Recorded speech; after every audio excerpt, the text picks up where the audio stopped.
Segundo de Macabeos 5:6. Segundo de Macabeos 5.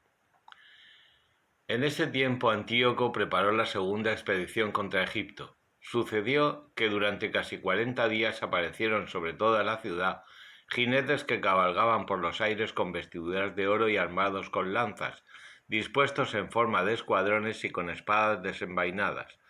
Tropas de caballería en orden de batalla lanzándose ataques y asaltos entre sí, con movimientos de escudos, gran cantidad de lanzas, disparos de dardos, brillo de adornos de oro y todo tipo de armaduras. Todos pedían que la aparición fuese de buen augurio. Habiéndose corrido el falso rumor de que Antíoco había muerto, Jasón tomó no menos de 1000 hombres y realizó un ataque por sorpresa contra la ciudad. Puestos en fuga los que estaban sobre la muralla y tomada ya al fin la ciudad, Menelao se refugió en la ciudadela. Jasón llevó a cabo matanzas sin discriminación entre sus conciudadanos, sin caer en la cuenta de que el éxito contra sus compatriotas era la mayor desgracia y pensando que conseguía trofeos de los enemigos y no de su propia gente. Pero no consiguió hacerse con el poder, sino que al final, lleno de vergüenza por su conspiración, emprendió de nuevo la huida a Amanítide. Por último, él mismo fue objeto de la peor desgracia. Mandado encarcelar por Aretas, rey de los árabes, huyó de ciudad en ciudad y perseguido por todos, odiado como traidor a las leyes y detestado como asesino de la patria y de los ciudadanos, fue expulsado a Egipto. El que había desterrado a tantos de su patria pereció en el exilio después de haberse dirigido a los espartanos, con la esperanza de obtener protección a causa de los lazos familiares. El que había dejado a una multitud sin sepultura quedó sin duelo. Ni hubo funerales ni tuvo un sitio en el sepulcro de sus padres. Cuando llegaron al rey noticias de lo sucedido, pensó que Judea se había sublevado. Entonces, lleno de furor, subiendo desde Egipto, tomó la ciudad por las armas. Ordenó a los soldados abatir sin excepción a cuantos encontrasen y degollar a quienes subían a sus casas. Se llevaron a cabo matanzas de jóvenes y ancianos. Se perpetró el exterminio de mujeres y niños y el asesinato de vírgenes y de niños de pecho. En el curso de 3 días fueron aniquilados 80.000, 40.000 durante la operación y no menos que los que mataron fueron los que vendieron. No satisfecho con esto, se atrevió a entrar en el templo más santo de toda la tierra, llevando como guía a Menelao, que se había convertido en traidor a las leyes y a la patria. Con las manos impuras, tomó los objetos sagrados y arrebató con sus manos profanas cuanto había sido depositado por otros reyes para engrandecimiento, gloria y honor del santuario. Antíoco se engreía en sus pensamientos, sin darse cuenta de que el Señor se había airado por breve tiempo a causa de los pecados de los habitantes de la ciudad y por eso había sido abandonado el santuario.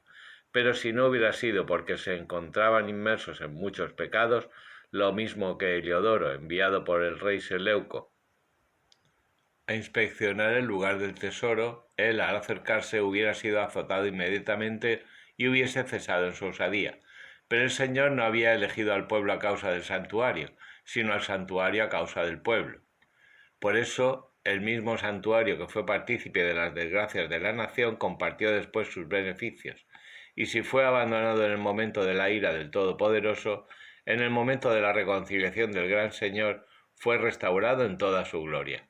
Así pues, Antíoco, llevándose 1800 talentos del templo, volvió deprisa a Antioquía, convencido en su soberbia de que había hecho la tierra navegable y el mar transitable a pie, a causa del engreimiento de su corazón. Además dejó gobernadores para hacer daño a la raza. En Jerusalén, a Filipo, de raza frigia, que tenía un carácter más bárbaro que el que lo había establecido.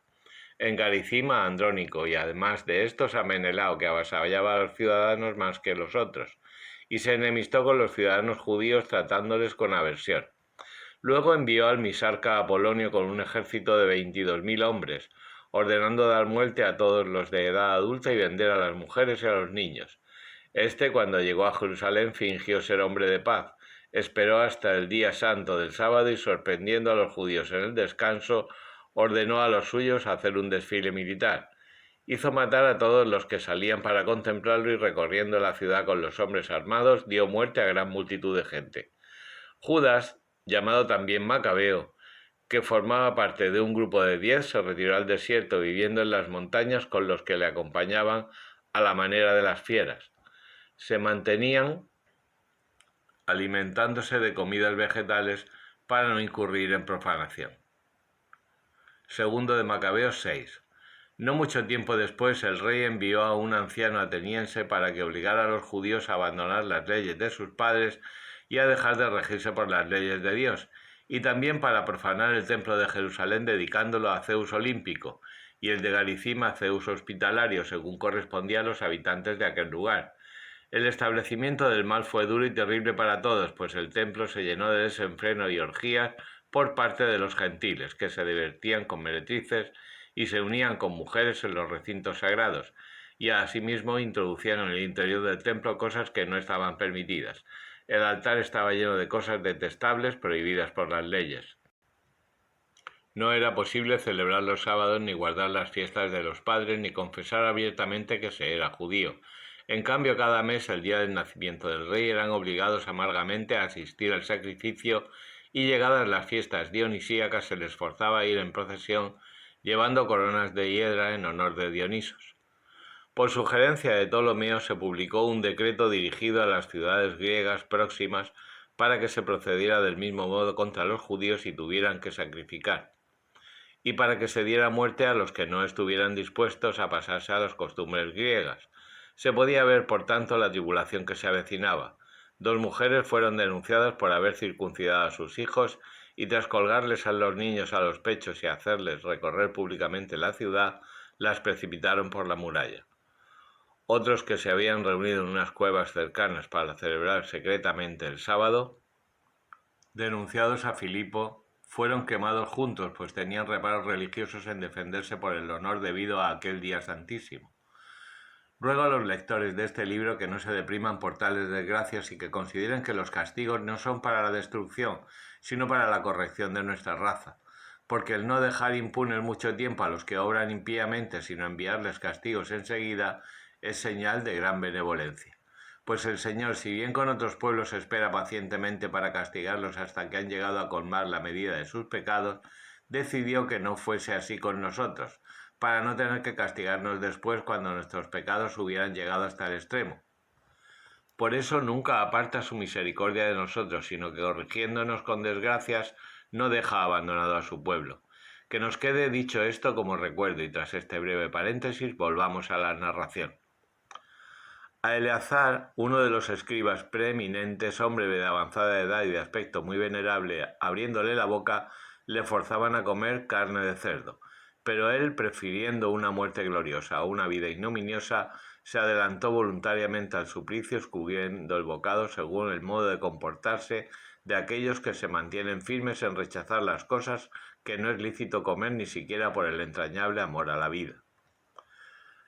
Los que estaban encargados del impío banquete sacrificial, como conocían a aquel hombre desde mucho tiempo antes, lo llevaron aparte y le rogaban que trajera carne de la que estuviera permitido comer, que la preparara él mismo y que fingiera comer de la carne del sacrificio ordenado por el rey.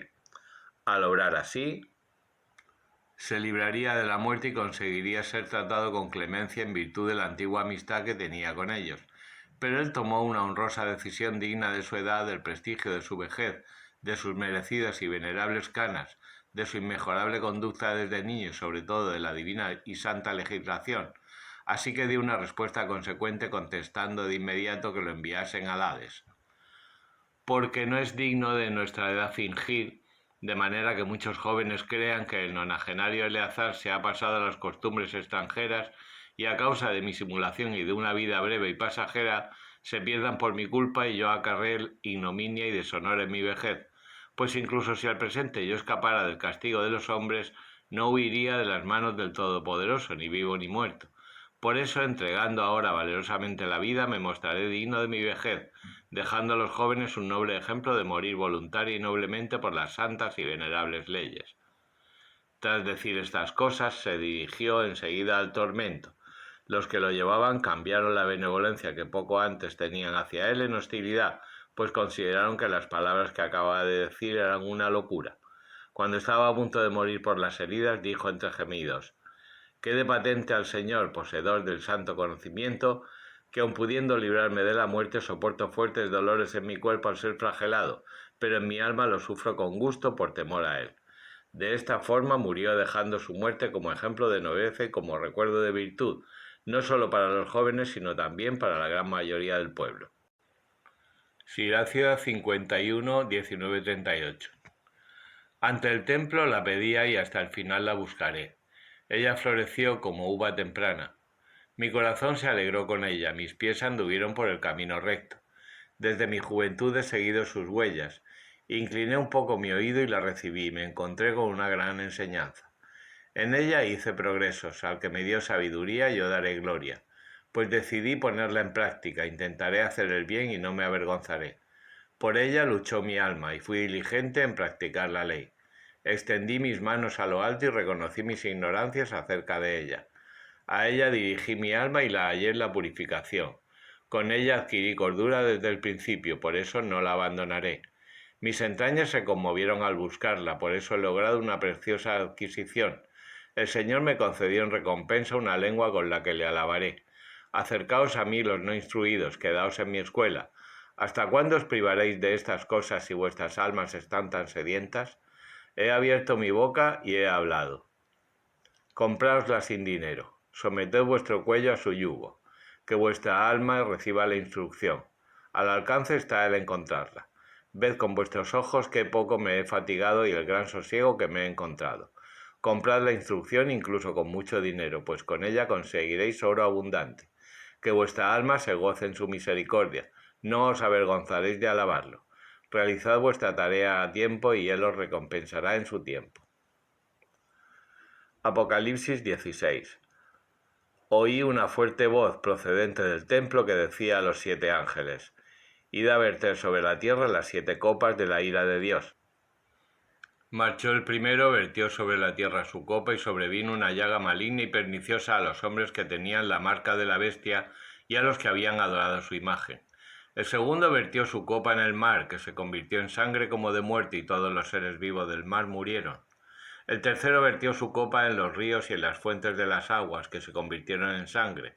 Entonces oí al ángel de las aguas que decía: Justo eres tú, el que es y el que era, el santo, porque has juzgado de esta forma, porque a los que derramaron la sangre de los santos y profetas les has dado a beber sangre, se lo merecen. Y oí al altar que decía: Sí, Señor Dios Todopoderoso, verdaderos y justos son tus juicios. El cuarto vertió su copa sobre el sol y se le permitió abrasar a los hombres con fuego. Fueron abrasados los hombres con un gran ardor y blasfemaron contra el hombre de Dios, que tiene la potestad sobre aquellas plagas, y no se arrepintieron para darle gloria. El quinto vertió su copa sobre el trono de la bestia y su reino quedó en tinieblas y se mordían las lenguas de dolor. Blasfemaron contra el Dios del cielo a causa de su dolor y de sus llagas, pero no se arrepintieron de sus obras. El sexto vertió su copa sobre el gran río Éufrates y se secaron sus aguas, de modo que quedó preparado el camino a los reyes del oriente. Entonces vi 3 espíritus impuros como ranas que salían de la boca del dragón, de la boca de la bestia y de la boca del falso profeta. Son espíritus demoníacos que hacen prodigios y se dirigen a los reyes de todo el orbe, con el propósito de reunirlos para la batalla del gran día del Dios omnipotente. Mirad que vengo como un ladrón. Bienaventurado el que esté vigilante y guarde sus vestidos, para no andar desnudo y que le vean sus vergüenzas. Y los reunió en el lugar que se llama en hebreo Armagedón. El séptimo vertió su copa en el aire y salió del templo desde el trono una voz que decía: Ya está hecho. Hubo relámpagos, estampidos de truenos, y se produjo un gran terremoto como nunca existió desde que hay hombres sobre la tierra. Tan grande fue el terremoto. La gran ciudad se partió en 3 trozos y las ciudades de las naciones se derrumbaron. La gran Babilonia fue recordada ante Dios para darle a beber la copa del vino del furor de su ira. Todas las islas desaparecieron y de los montes no se encontró rastro, y un pedrisco con granizos como de un talento de peso cayó del cielo sobre los hombres que prorrumpieron en blasfemias contra Dios por el azote del granizo. Era una plaga tremenda.